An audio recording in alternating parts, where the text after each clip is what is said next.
Literatura española contemporánea.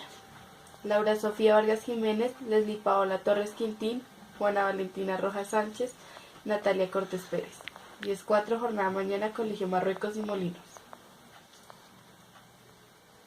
Contexto histórico y cultural.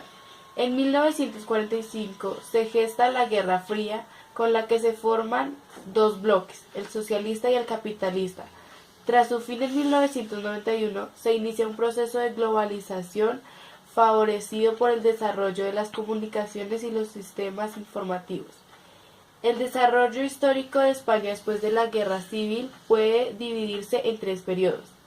La posguerra, 1939 a 1940, caracterizada por la difícil situación económica, consecuencia de la destrucción física de la infraestructura y de la pérdida cultural causada por el exilio y la muerte de muchos intelectuales, artistas y escritores.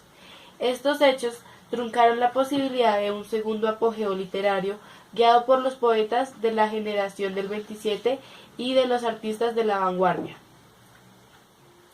La dictadura, 1940 a 1975. El triunfo de la Guerra Civil Española de las juntas de Ofensiva Nacional Sindicalista, partido político de la derecha radical ultranacionalista de ideología fascista y conservadora, trae como consecuencia la imposición en el gobierno de la dictadura de Francisco Franco, que gobernó desde 1940 hasta 1975. La dictadura significó para España el cierre de sus fronteras a cualquier tipo de influencias extranjeras, es decir, un aislamiento económico, político y cultural.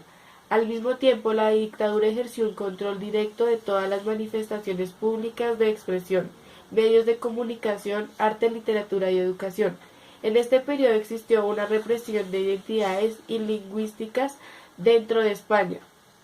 En 1955, España entra a formar parte de la ONU. La democracia. 1975, actualidad.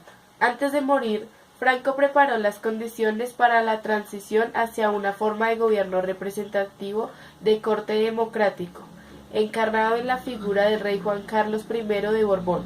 España fue definida a partir de este momento como una monarquía parlamentaria. El periodo democrático significó para España una etapa de consolidación de las instituciones, de apertura internacional, de progreso, de prosperidad.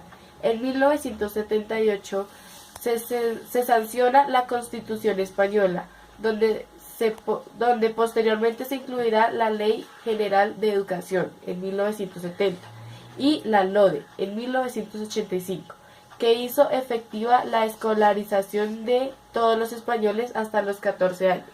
Además, se da reconocimiento pleno a todas las culturas lingüísticas dentro de España. La literatura contemporánea española se desarrolló en los siglos XIX y XX y abarcó varios movimientos, entre ellos los siguientes. Generación del 98. La generación del 98 es el nombre con el que se ha reunido tradicionalmente a un grupo de escritores, ensayistas y poetas españoles que se vieron profundamente afectados por la crisis moral, política y social desencadenada en España por la derrota militar en la guerra hispano-estadounidense. Novecentismo. El novecentismo es la denominación de un movimiento estético español, inicialmente artístico y literario, pero extendido a otros ámbitos de la cultura, que se asocia genéricamente a las vanguardias artísticas y literarias de comienzos del siglo XX. Generación del 27. Se denomina comúnmente a una constelación de escritores españoles, en su mayor parte poetas, del siglo XX que se dio a conocer en el panorama cultural alrededor del año 1927. Características. El poeta, artista, arquitecto, vanguardista no está conforme.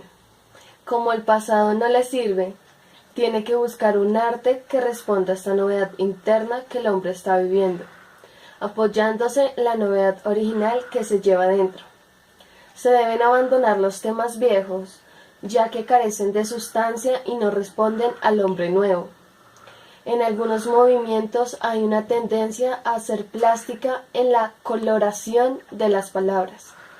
En la poesía se juega constantemente con el símbolo. Las reglas tradicionales de la versificación necesitan una mayor libertad para expresar adecuadamente su mundo interior. Reacciona contra el modernismo y los imitadores de los maestros de esta corriente.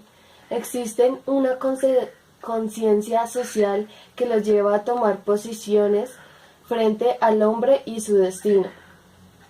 Nuevos temas, lenguaje poético, revolución formal, desaparición de la anécdota, proposición de temas como el antipatriotismo. El punto de vista del narrador es múltiple. Profundiza en el mundo interior de los personajes, pues se le presenta a través de sus escondidos estados del alma. El tiempo cronológico no es de suma importancia, sino el tiempo anímico, y se toma en cuenta el aspecto presentacional. Los principales géneros de la literatura contemporánea son la novela.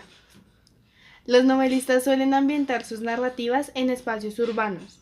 Además, emplean técnicas narrativas novedosas para entregar una imagen exacta de la realidad española. La poesía.